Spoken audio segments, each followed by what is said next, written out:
Hello, and welcome to this new idea thing. Eh. So, what am I doing?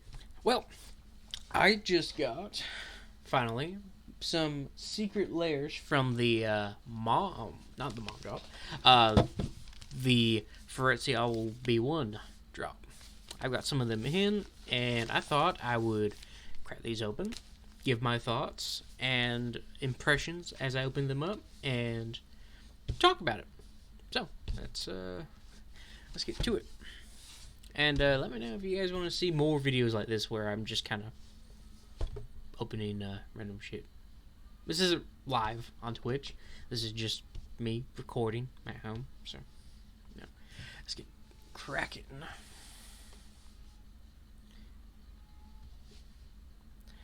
Alrighty. Now, first, actually, let's save this one right there. Alright. So we'll start with the face secret layer, which is Showcase All Will Be One Step Incomplete Foil. Now, I really do like this secret layer, and I'll show you. I kind of enjoy the secret layers for like each of the sets where they're like, here's our new special foiling process or special showcase frame with some reprints in it that people may like, and it's pretty neat. Thank you for being a part of Secret Lair. And ooh, that this is actually really good quality right here.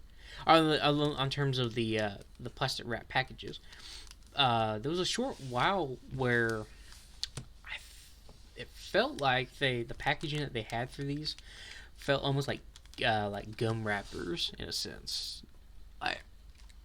You know what I mean?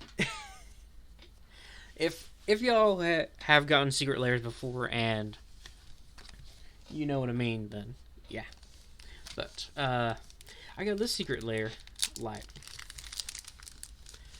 the moment I saw this, I knew I wanted to get it. Ooh, they even added a little tear thing outside, and it didn't tear all outside. Okay, crap.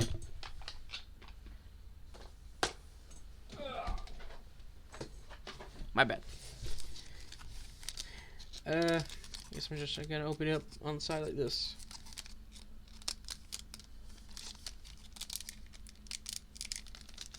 Actually, I was gonna say I have scissors, but I'm too lazy to go figure out where they're at. Alright. First card, Phyrexian Crusader. Now, I love Phyrexian Crusader. And this makes me love Phyrexian Crusader even more.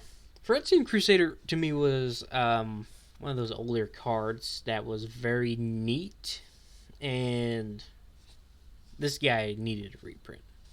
I think before this, he was like per non-foil, he was like somewhere between $15 to $20 or so. I may not be right there, but I love that look. Step Incomplete, curling. As you can see, the curling / pringling is kind of at a minimum. It's not too bad. Not too bad at all. Urtai, the Corrupted. Now, I don't really like Urtai in both his old version and his newer version from Dominaria United, which the newer one is much better. You know, being able to have an enter the battlefield trigger, having me flash, being like, alright, counter a card or pop a thing, and whoever owned that thing draws a card, which was neat. I actually run a Brawl deck, Historic Brawl, on Arena with him as the commander inside of because for mainly rewards, like you play X amount of blue and black cards, or, you know, you pop this many cards. Oh, come on, focus, camera. Focus. Okay, yeah, we're good. Next, Plague Engineer.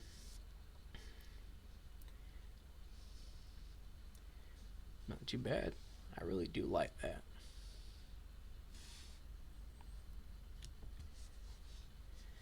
Phyrexian Unlife. Love that card.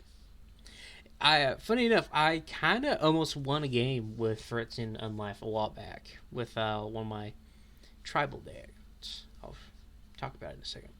Glissa the Trader. Love this card too. And the promo card is it's another sliver. Which, actually, I like this foil.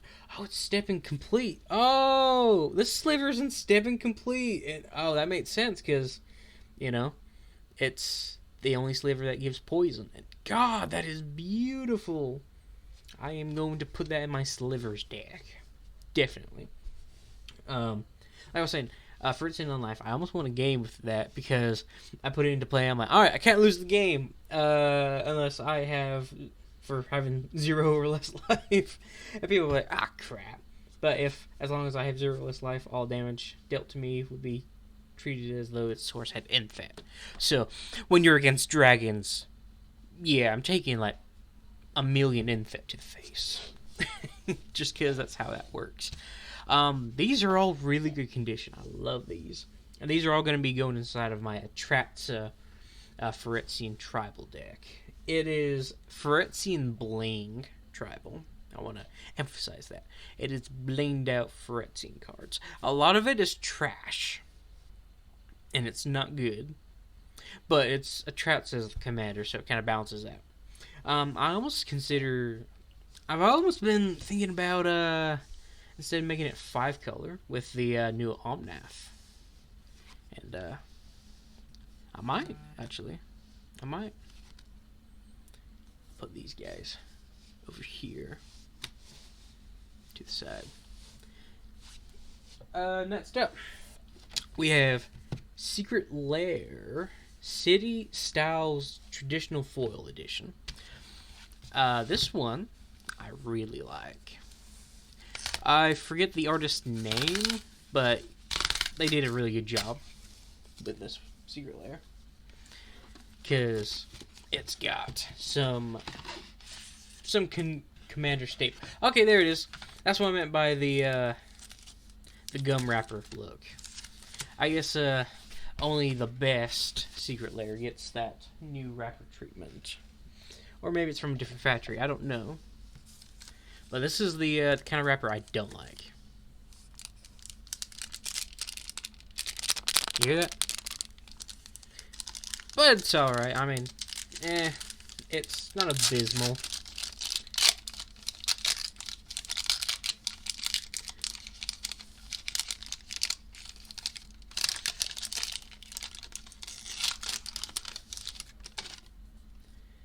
Alrighty. First card up is Sakashima the Imposter. I like Sakashima. Really neat. Being able to enter the battlefield and it copies something. It's really cool. I have to do a commander deck sometime with Sakashima. Oh, Teysa Karlov. The reason why a lot of people got this Secret Lair. Look at Teysa. The Queen of Orzhov. Essentially. Let's see.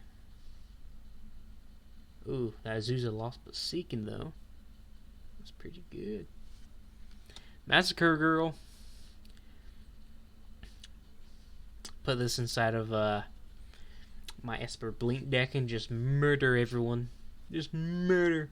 Paradise Mantle. Don't even know what I'm going to do with Paradise Mantle. Probably put it in the trade binder. And another sliver, of course.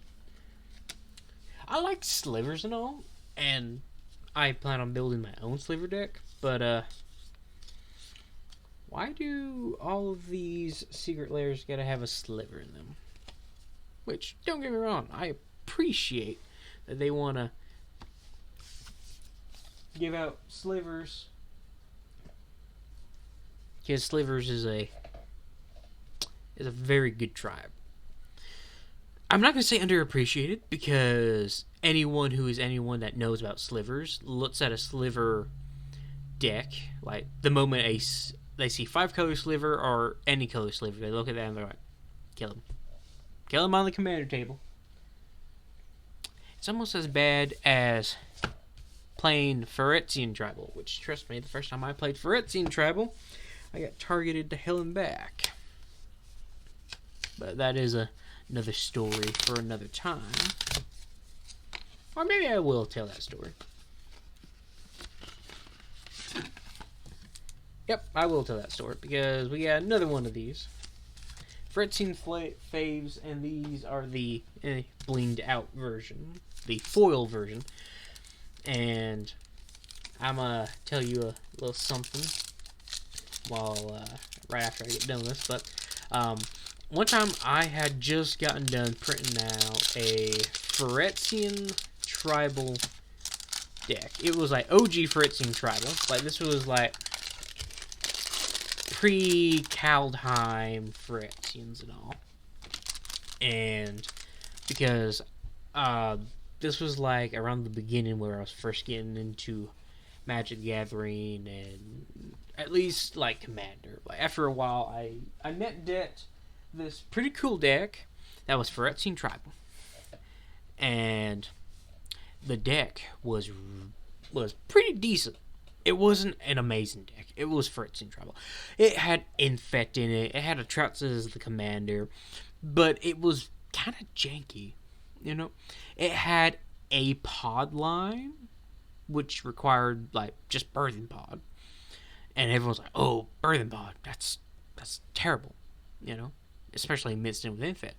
Me at the time, I looked at the deck list and I was like, "Eh." I mean, the deck list to me was pretty neat.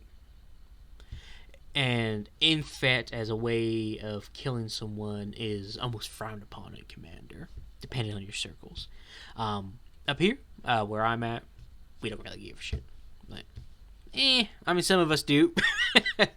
But I was playing this game. I just gotten done proxying out Trats. I literally finished up sleeving on the way there, as my ride took me over to the local card shop. And it was on a special Saturday. And it was and I had just gotten done with proxying it out. And literally pulled up, got in a pod. It was me, a buddy of mine, and two other guys. I don't quite remember who they were. And I literally was like, boom, this is my new Phyrexian Tribal deck with Atraxa as the commander. And they're like, oh no. I'm like, yeah, it's pretty neat. It's not like, it wasn't super powerful. Like, and I started off the game with a really lucky hand. It was literally just like, it was Command Tower, Glistener Elf, and like a few other cards. Like, there was Phyrexian Unlife in there, and like some bid drops. But I looked at it and I'm like, oh, turn 1 Glistener Elf. I play a little bit of Modern, and I play Modern Infect. So I'm like, okay, I'll just go ahead and play Glistener Elf. So I'm literally like, Command Tower, tap that, Glistener Elf, pass. And then from that moment forward, I was just bullied the entire game. And it wasn't until my buddy Michael was like, okay, hold up. After when I had been like absolutely annihilated, my board was blown up like 4 or 5 different times because I kept playing another Phyrexian or a new card where they were like, kill his board. And every time, and Atraxa got to the point where I had to spend like 12 mana to cast her. Like, I was like down to like less than 10 life. And then like my buddy was like, look, can we not bully him? He's literally done nothing. And this guy over here running this Izzet deck is about to just abolish us. And they're like, we may have taken it too far. I'm like, you think?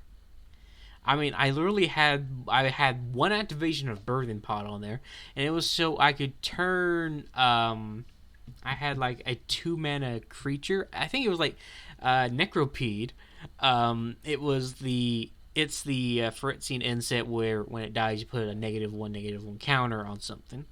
And then I pretty much sat it, searched my library, and I looked for a copy of, where is he? Yep, Phyrexian Crusade. I'll get him right here. Phyrexian Crusader. Because I like Phyrexian Crusader. Because it was like, oh yeah, first strike, infect, protection from red and white. And I'm like, alright, white player. There's a guy playing white here, player playing red here. I'm going to just go get this guy. And got him. And then they're like, no, blow up the board. Artifacts were gone, creatures gone. They literally took it too far. And they even admitted, like, after the game, they're like, yeah, we kind of took it too far. And I was brand new, or not brand new, but I was still new at the time, and I never knew, and I didn't know at the time, like, why this combination was such a no-no. And then I kind of looked it up, and people were like, they hate pod lines. Well, correction, they hate food chain / pod lines, which they're kind of the same, depending on how you view pod and whatnot. Anyway, but enough of that story time. Let's get back. I just thought that'd be a neat little story to share. Alright, so we have this Phyrexian Batterskull artifact. I believe that's what that is. Yawgmoth's son, Crick. I literally play Crick. My main deck is Crick, son of Yawgmoth, and I had to pause for a second, but I've been playing with the Post Malone art, and that kind of throws me off. Glistener Elf, yep. Blight Agent, Inkmoth Netsis, and then a Totson Sliver,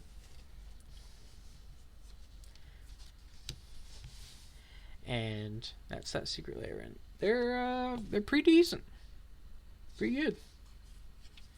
And these are all going inside of my Phyrexian Tribal Bleed, my Bleed Out Phyrexian Tribal deck that I was just talking about. Now, I want to tell you a little thing I did. A little thing. You see, I didn't just get the foil version. I didn't just get the foil version of Phyrexian Faves. I loved all of the selections from Phyrexian Faves. And I have, like I just said before, I play Modern Infant. The deck I have inside of Modern, I play time to time, is Bant Phyrexian Infant. So, three of these cards I really needed. Well, actually, let me check. Yeah, 3. I needed the Moth Netsis, I needed Blighted Agent, and I needed Glistener Elf. Well, I didn't need them, but I wanted their Phyrexian text versions. So I may have done a thing and decided that I would buy a additional playset of Phyrexian Faves because I wanted to bling out my Modern deck. And the deck itself isn't super good. I have maybe a 60 to 70% chance of winning with it every time when I sit on the table, because it's literally, here's a Phyrexian, pump it up and give it trample and hope it sticks. It's literally ride or die, and that's how I like to play Magic in general. Is I love the ride or die aspect. So I bought a playset of these. So I'll be taking the Ink Moth, the Glistener Elf, and the Blighted Agent out of these and put them into my Infect deck where they'll have a new home.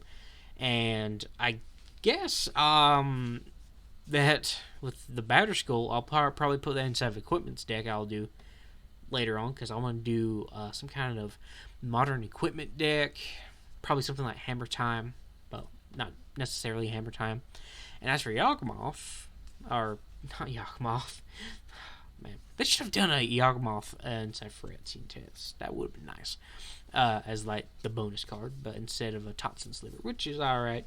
But Kirk, I'll probably put these extra 4 copies of Kirk inside of my trade binder, because I've got the Fretting Test one. If I choose to make a second Kirk deck or swap Kirk out with Post, which I probably won't. I'll probably just leave Post in there because I like the Post one. Not because I'm a fan of Post Malone. He's a decent musician and he's a cool guy, but I like the art, so it's neat. Plus, I've run all the other cards with Post Malone in the deck, so I'm like, that would ruin the flavor.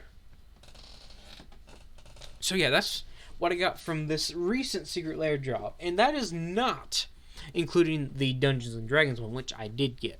And I do want to share my thought on that real quick. The Secret Lair Dungeons and Dragons, Honor Among Thieves, the movie, Secret Lair, came out like right after when these one Secret Lairs like were done. Like after when this season was done, great. Okay. It was like right after they were like, alright, we are doing another Secret Lair drop, and it was going to be tied into the Dungeons and Dragons film. And honestly, I kind of saw that coming. Sort of.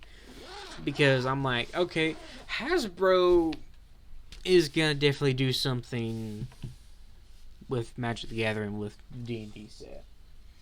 Like, I didn't think that they would be mechanically unique Secret Lairs. You know, it was gonna be brand new cards. I was expecting like maybe like they'd reskin some cards that are like involving the party mechanic and give it to us like that. And that's what that's what I kind of thought at first, as another way to advertise the new movie. But no. No, that would be stupid. Of course, we have got to do a mechanically unique Secret Lair. We have got to put Hugh Grant on here with a brand new Magic the Gathering card in general. Hugh Grant, Chris Pine, Michelle Rodriguez, they all get their own card. And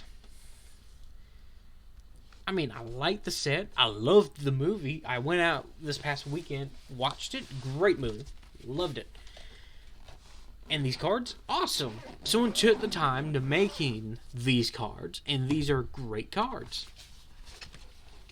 But I thought that they were just going to do what they did with Post Malone. Just reskin some fan favorite legendaries. Maybe something that is like legendary focused or party focused. And make it so you do that because it's D&D. Why not? And nah. You're like, fuck it. Brand new cards. Alright, cool. Neat. But that's my thought on it. And that, my friends, is the Secret Lair, what the hell I bought this time, and my thoughts video. Give a thumbs up if you liked. Subscribe if you want more. I don't know. Let me know if this is a fun video. I just decided to do this as soon as these came in, and I'm like, I'll just do this on a whim. I don't want to wait for a stream. I'll just record it. Why the hell not? And stay tuned for this Friday and all other Fridays coming forward, because Friday night card games is coming back. I'm going to be opening on some days. I'm going to be playing tabletop card games on here. I've got a few ideas I got coming in the pipeline. I've got some people that may be coming into the stream, new and old. And yeah, that's it.